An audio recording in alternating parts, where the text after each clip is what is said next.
کمیته ولایت‌های فوق‌العاده تاجیکستان خبر داد که روز 19 ایول سال 2022 جسد بازدو نابالغ غرق شده را از دریای کوفرنیان بیرون برآوردند.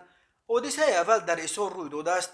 ساعت 16:40 دقیقه به قسم نوبداری کمیته ولایت‌های فوق‌العاده خبر دادند که یک ساکن 14 ساله دهه شرف آباد جماعت آریان هنگام آبازی در دریای کوفرنیان غرق شده است. بعد 2.5 ساعت جستجو جسد این نابالغ را ساعت 19:10 دقیقه تقریبا 10 کیلومتر پایین‌تر از محل غرق شدنش پیدا کردند و به نزدیکانش سپردند. حادثه دوم ناخوش در ناحیه رودکی روی داده است.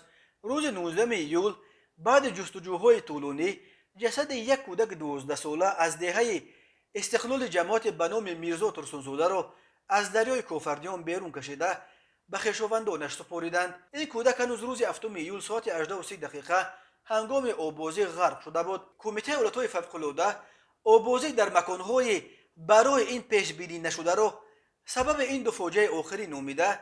بار دیگر از ساکنان به ویژه از والدان خواسته است که هنگام استراحت و آبازی قاعده‌های بی‌خطری را قطعاً رعایت کرده کودکان خود را بی‌نظارت نگذارند. بنا به اطلاع کمیته ولایت‌های فوق‌العاده از اول سال 2022 در تاجیکستان علاکه 107 نفر از جمله 55 کودک و نورس تا سن 16 ساله غرق شده. نجات بخشان این نهاد 24 نفر را نجات دادند. سال گذشته در تاجیکستان 155 نفر از جمله 75 نابالغ غرق شده بود.